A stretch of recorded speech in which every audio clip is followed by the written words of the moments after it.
بسم اللہ الرحمن الرحیم۔ السلام علیکم ناظرین، کیا آپ جانتے ہیں کہ حضرت سلیمان علیہ السلام نے ملکہ بلقیس کا تخت کیوں منگوایا تھا، اور ملکہ بلقیس کا نکاح حضرت سلیمان علیہ السلام کے ساتھ کیسے ہوا، اور ملکہ بلقیس نے سلیمان علیہ السلام کی آزمائش کے لیے کیا تحفہ بھیجا تھا، اور ایک جن سے انسان کی طاقت کس بنیاد پر بڑھ جاتی ہے۔ آج کی ویڈیو میں یہ تمام معلومات فراہم کریں گے، مگر ویڈیو میں آگے بڑھنے سے پہلے اگر آپ ہمارے چینل پر نئے ہیں تو برائے مہربانی ہمارا چینل سبسکرائب کر لیں تاکہ مستند اسلامی ویڈیوز آپ کو ملتی رہیں۔ ناظرین گرامی، آج سے ہزاروں سال قبل جزیرہ عرب کے جنوبی علاقہ میں یمن کے گرد و نواح میں ایک شہر آباد تھا جسے سبا کہتے ہیں، اور وہاں آباد لوگوں کو قوم سبا کہہ کر پکارا جاتا ہے۔ یہاں کے لوگ نہایت ہی نعمتوں اور راحتوں میں تھے، ہر طرف لہلہاتی فصلیں اور پھل سے لدے درخت موجود تھے، مگر یہ قوم شرک میں مبتلا تھی اور سورج کی پوجا کیا کرتی تھی۔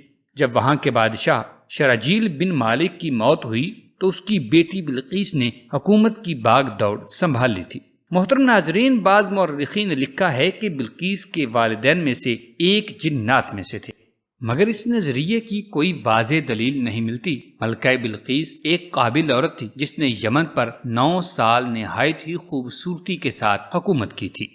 دنیا کے بیشتر علاقوں میں جو تجارت ہوتی تھی وہ سبائیوں کے ہاتھوں میں تھی۔ یہی وجہ تھی کہ قوم نہایت ہی دولت مند تھی، مگر یہ وہ زمانہ تھا جب مشرق سے مغرب تک ایک عظیم بادشاہ کی طاقتور حکومت اور جاہ و جلال کا ڈنکا بجتا تھا، جسے تاریخ میں سلیمان ابن داؤد کے نام سے جانا جاتا ہے۔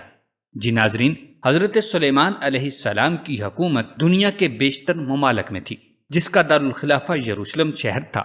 آپ کو ہوا، جنات، چرند، پرند اور جانوروں پر حکمرانی عطا کی گئی تھی۔ ایک دن کا واقعہ کچھ اس طرح ہے کہ حضرت سلیمان علیہ السلام نے دربار لگایا تو جنوں، انس، جانور اور پرندے سب کے سب حاضر ہوئے، مگر ان کا چہیتا پرندہ ہدہد غائب تھا۔ آپ نے پوچھا کہ ہدہد کہاں ہے؟ جب وہ نظر نہ آیا تو سلیمان علیہ السلام نے فرمایا، اگر وہ اپنی غیر حاضری کی کوئی مناسب وجہ پیش نہ کر سکا تو آج اسے ذبح کر دیا جائے گا۔ ابھی یہ گفتگو ہو رہی تھی کہ ہدہد حاضر ہوا۔ پوچھا گیا، تم کہاں تھے؟ ہدہد نے بڑے احترام سے جواب دیا، اے اللہ کے پیغمبر، میں اڑتے اڑتے ایک ایسے ملک پہنچا جہاں لوگ شرک میں مبتلا تھے، وہ آگ اور سورج کی پوجا کر رہے تھے۔ ان کی ایک رانی ہے جسے وہ بلقیس کے نام سے پکارتے ہیں، وہ ایک بہت بڑے تخت پر بیٹھ کر حکومت کرتی ہے۔ اس کے تخت میں قیمتی ہیرے، جواہرات، لال زمرد جڑے ہوئے ہیں، اور اس کے پاس تمام شاہی سامان آرائش و نمائش کے موجود ہیں۔ حضرت سلیمان علیہ السلام نے کہا، اگر تمہاری بات سچ ہے تو میرا خط اس ملکہ تک پہنچا دو۔ وہ شرک سے باز آ جائے اور خط پہنچانے کے بعد وہاں بیٹھ کر سنو کہ وہ کیا رد عمل اختیار کرتی ہے، اور پھر آ کر مجھے اس کی خبر دے دینا۔ ناظرین گرامی، حضرت سلیمان علیہ السلام نے خط روانہ کیا جو کچھ یوں تھا، شروع اللہ کے نام سے جو بڑا مہربان اور رحم فرمانے والا ہے۔ یہ عزت والا خط سلیمان ابن داؤد کی جانب سے ملکہ سبا بلقیس کی طرف ہے۔ جو ہدایت کی پیروی کرے اس کے لیے سلامتی ہے۔ مجھ پر غلبہ کی خواہش نہ کرو، میرے مقابلے میں سرکشی اختیار نہ کرو، بلکہ فرما بردار اور مطیع ہو کر میرے پاس آ جاؤ۔ یہ خط دراصل ملکہ سبا اور اس کی قوم کی طرف دعوت اسلام تھی۔ ہدہد نے یہ خط لے جا کر ملکہ بلقیس کی گود میں گرا دیا۔ ملکہ کے دربار میں اس وقت 300 کے قریب سردار بیٹھے تھے۔ انہوں نے جب یہ خط پڑھا تو طیش میں آئے اور کہا کہ یہ ہماری توہین ہے، ہمیں اس کا سخت سے سخت جواب دینا چاہیے۔ مگر ملکہ بہت سمجھدار تھی، اس نے انہیں سمجھایا کہ خط سے پتہ چل رہا ہے کہ یہ کوئی عام شخص نہیں، خدا کا کوئی پیغمبر ہے، لہٰذا ہمیں حکمت سے کام لینا چاہیے۔ اس نے کہا، میں حضرت سلیمان علیہ السلام کی طرف ایک تحفہ بھیجتی ہوں، اگر انہوں نے قبول کر لیا تو وہ بادشاہ ہیں، میں اس سے جنگ کروں گی، لیکن اگر انہوں نے تحفہ قبول نہ کیا تو میں اس کی پیروی کروں گی، کیونکہ وہ اللہ کے سچے نبی ہیں۔ ہدہد یہ ساری گفتگو سن رہا تھا۔ اس نے آ کر حضرت سلیمان علیہ السلام کو ساری بات بتا دی تھی۔ محترم ناظرین، حضرت سلیمان علیہ السلام نے جنات کو حکم دیا کہ شہر میں داخل ہونے والے راستے پر سونے چاندی کی اینٹوں کا فرش بچھا دیا جائے۔ وزراء اور عمال سلطنت کی تمام کرسیوں کو سونے کا بنا دیا جائے، دربار کو ہیرے جواہرات سے مزین کیا جائے، اور ادھر ملکہ بلقیس نے حضرت سلیمان علیہ السلام کے لیے تحائف روانہ کر دیے، جن میں سونے کی اینٹیں، جواہرات، غلام، کنیزیں اور ملکہ کا ایک خط بھی تھا۔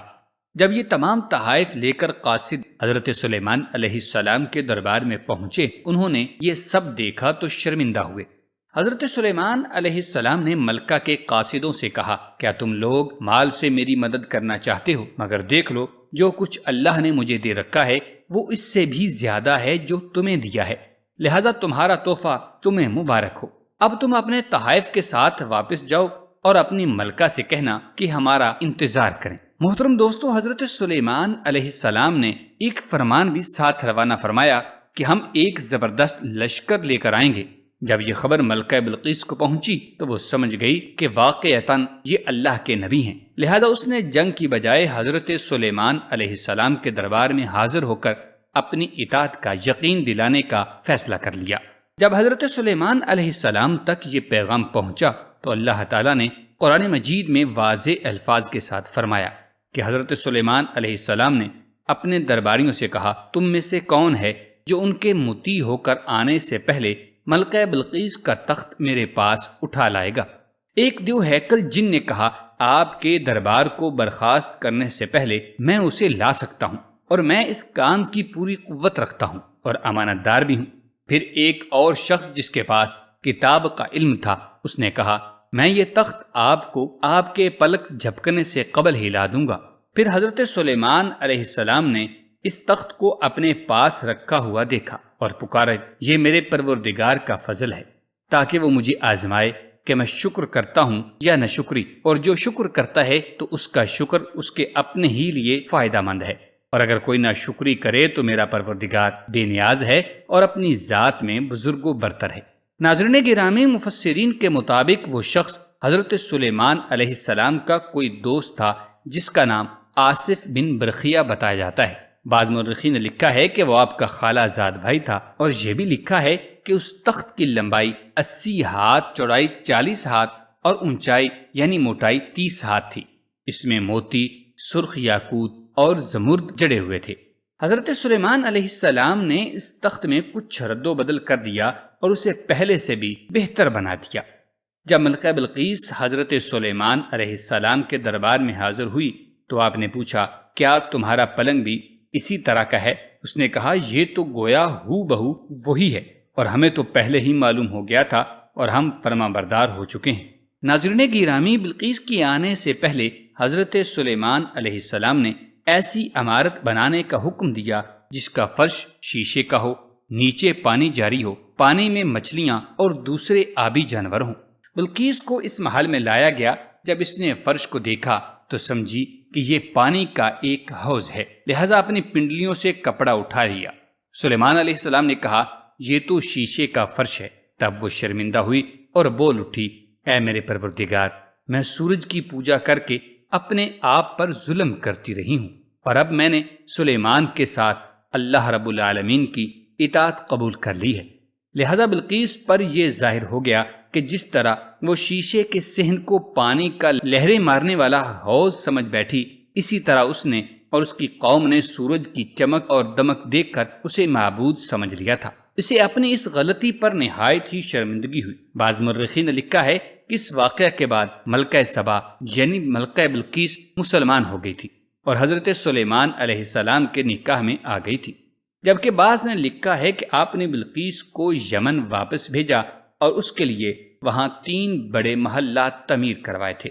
امید کرتے ہیں کہ آپ کو یہ ویڈیو ضرور پسند آئی ہوگی۔ ملتے ہیں ایک نئی ویڈیو کے ساتھ، تب تک کے لیے اللہ نگہبان۔